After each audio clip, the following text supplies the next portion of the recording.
From Insight magazine, cannabis, often prohibited, sometimes tolerated, not yet legalized. Well, this plant is considered highly controversial. However, its therapeutic properties have now been revealed, and it's considered medically beneficial. In Israel, researchers, pioneering physicians, and committed patients have led a revolution. And within 10 years, the number of patients treated with cannabis skyrocketed from 200 to 14,000, a world record in the field. And the spectrum of conditions treated by this plant keeps widening. Well, Israel's working to meet the growing demand, but many patients still consider the government's actions insufficient. Well, here's Cannabis, a Medical Revolution by Eitan Haddock.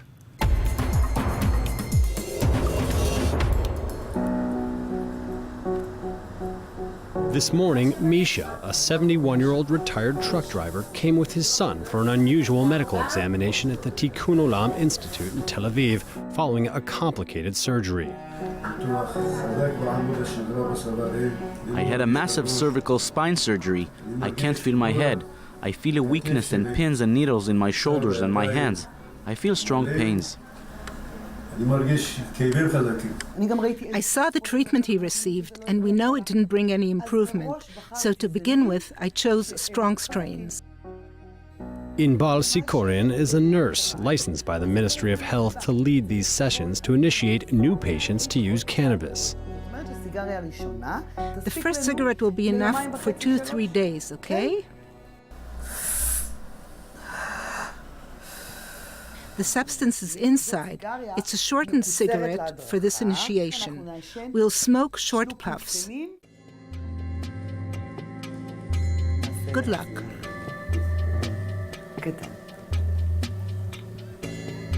Slowly, wait. Okay, that's it. Slowly and release. How's the taste? That's it. No more than 2 puffs, so you don't feel sick. How's your head? It's going up. In 1 month from now, I want it here. That's the goal. Thank you very much, really. I feel like I forgot the pain. I feel inside my body my happiness and also less pain. Just look. Misha is directed to the Tikkun Olam pharmacy in Tel Aviv, the only one in Israel outside the hospitals that's allowed to distribute cannabis. In total, 450 kilos are provided each month to the country's 14,000 prescribed patients. Misha leaves with 20 grams, enough for 1 month. Cannabis, often prohibited, sometimes tolerated, yet never legalized. This plant, considered a hazardous drug, is highly controversial. However, in recent years, its therapeutic properties have been revealed. Could cannabis consumption be medically beneficial? In Israel, researchers and pioneering physicians, therapists, and committed patients have recently led a revolution. Within 10 years, the number of patients treated with cannabis rocketed from 200 to 14,000, a world record. Pain, cancer, inflammatory or neurological diseases, the spectrum of conditions treated by this plant keeps widening. Greenhouses, specific strains, specialized pharmacies, adapted treatments. Israel has set up an institutionalized policy in order to meet the increasingly growing demand, although many patients consider the government's actions insufficient. In his laboratory at the Hebrew University of Jerusalem, 81-year-old Professor Raphael Meshulam studies the plant relentlessly. He's a world expert in his field and the first scientist to isolate and synthesize THC, the plant's primary active ingredient, in 1964. Convinced of its therapeutic properties, he's also the first one to have encouraged physicians to prescribe it. As scientists, we've conducted an experiment 40 or 50 years ago. We took the THC. Half of the subjects consumed it in a cake my wife baked. We put it in 10 milligrams. The other half had some cake without those 10 milligrams. After a while, we saw the effect on everybody. Somebody told us it hadn't had any effect on him, for from time to time he burst out laughing. Some others, like my wife, sat on the couch and said, "So beautiful, it's a different world." One of them couldn't stop talking. He was a member of the Knesset, so he kept talking. The same amount for different people has a different effect. In a state-of-the-art lab, each active ingredient in the plant is extracted and its medical properties are studied. But do such therapeutic properties justify legalization? We must pursue the research on medical cannabis so we can develop treatments in many fields. Medical cannabis is a highly beneficial product and it must be legalized. In Israel, we're very liberal. Approximately 14,000 people have received an authorization to use cannabis. It depends which kind of cannabis, for specific diseases, not for every disease. Pain from cancer, side effects of the cancer treatment, gastrointestinal diseases, that kind of thing.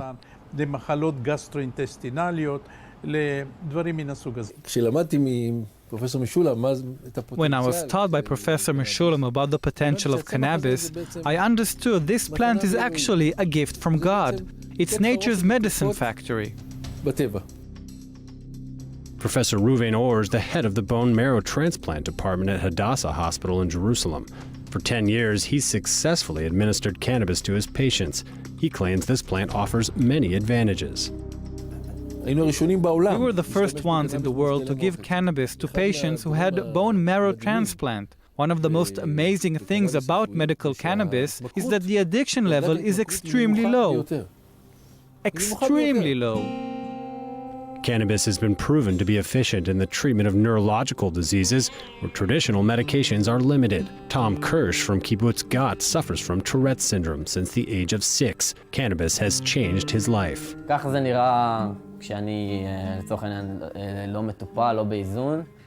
how it looks like when I'm untreated, unbalanced, and that's a relatively normal state. I started the treatment when I was about halfway through my military service. I got released then. That means I served only 1 year and a half.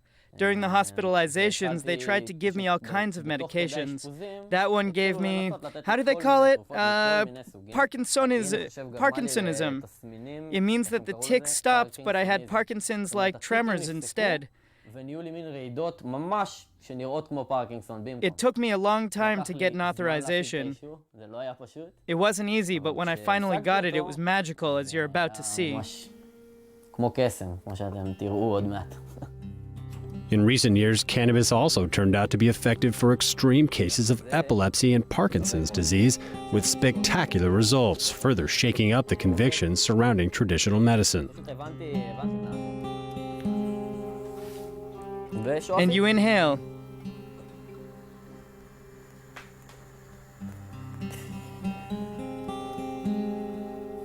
Within a few minutes, it will be really... You'll see. Everything will disappear.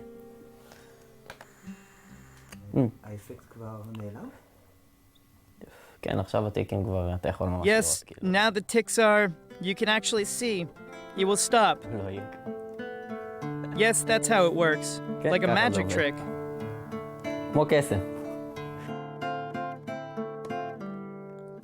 The effects only last a few hours.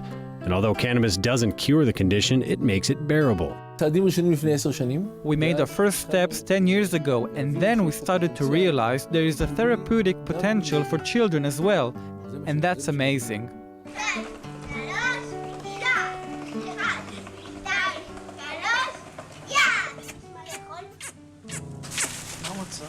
How are you? That's Liav, and that's Elon. Elon is in 1st grade, and Liav is in 3rd grade. Liav, just 8 years old, had a brain tumor 2 years ago and is now in remission. That was on his birthday. It was just on. When? There's the date, August 28th.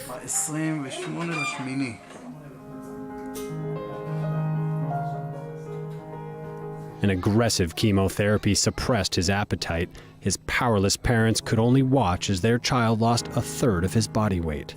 His appetite only returned when they tried cannabis, and it even alleviated the unbearable pain. Today, Liav is seen by Eti, the nurse who guides him in his cannabis treatment. The Minister of Health says, we're not proud of it. We don't want to become a medical cannabis superpower. It's not such a pride. But manufacturing guns and tanks and all kinds of explosives that kill people, that does make the state of Israel proud. But it can't be proud of medical cannabis. It's something that saves and helps millions of people around the world. That's how absurd it is. A child with cancer who has an outbreak, that's an excruciating pain. Nothing except the candy he took helped. For children, the cannabis is consumed in the edible form, often as candy. Are you giving it to me? Yes, do you want it? Yes. Here you go. That's tasty. It's not bad. Until now, Liav hadn't eaten all day. Here, look. The proof in life. I'm happy to see like that. He hasn't eaten since this morning. Look, 10 minutes after taking the cannabis, look how hungry he is. It's unbelievable.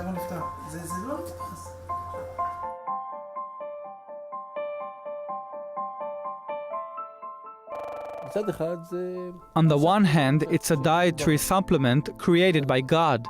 That's on the one hand. On the other hand, no pharmaceutical company can patent it.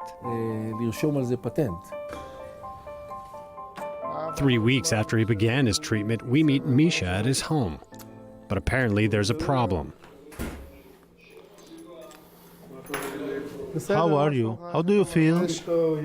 I don't feel well. I'm in pain, such pain. I'm getting very nervous. I don't know what to do.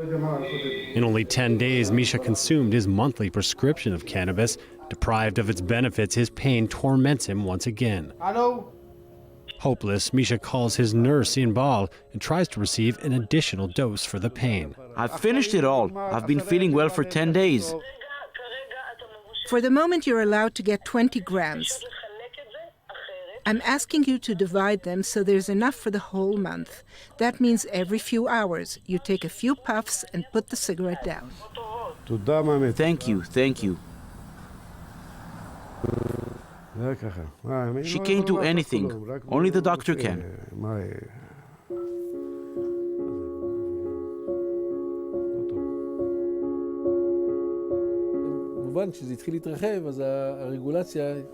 Of course, when it started to expand, the regulators tried to find some ways to supervise it more and how to institutionalize it in an efficient way. That's not easy, I agree. That's not easy at all. I think Israel can set the example as a pioneer, and also for how to organize it. I'd expect from Western Europe, of course, but more generally from European countries and from the US to adopt this model.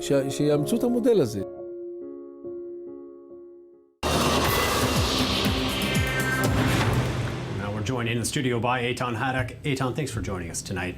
Hello, David. And thank you for bringing us this eye-opening piece here. Let me start by taking a look at Liav's father in the story. He seems angry. Why is he so frustrated? And what role, if any, do the large pharmaceutical companies play for this? Yeah, frustration is the word, actually. Well, he's angry at the system, actually, because what he says is that it took so long for him to get the authorization. He thinks that the system doesn't go far enough in terms of authorization. We've seen Misha at the end of the report saying that his quantity is not enough. So he thinks that the whole process, although it works, it's still too slow for him.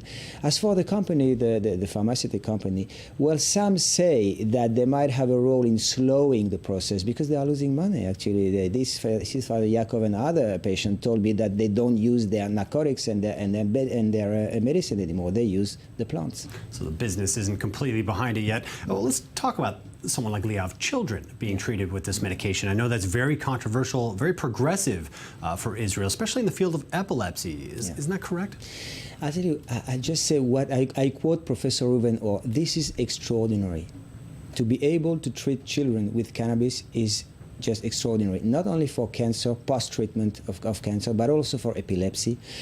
Children with 100 crises a day, which is unbearable, go as low as 2 to 3 crises a day thanks to cannabis. We've seen Tom with the Tourette syndrome. He doesn't shake anymore. Incredible. And same for Parkinson's. So it works. And now also, is this the same product that people are using recreationally, that people are also using medicinally? And is this a step towards full legalization, do you think? Okay, first of all, the plant is the plant. This is cannabis. But the searchers, the scientists here in Israel has developed with Tikkun Olam, the center, the institute that we met there, they have developed specific species with more or less THC versus CBD, which are the active principles in the plant to treat specific... depending on what it's for. Again, Eitan, thank you very much for bringing us the story. Thank you very much, David. And thank you for watching it here on Inside Magazine. Be sure to see us again next week at the same time.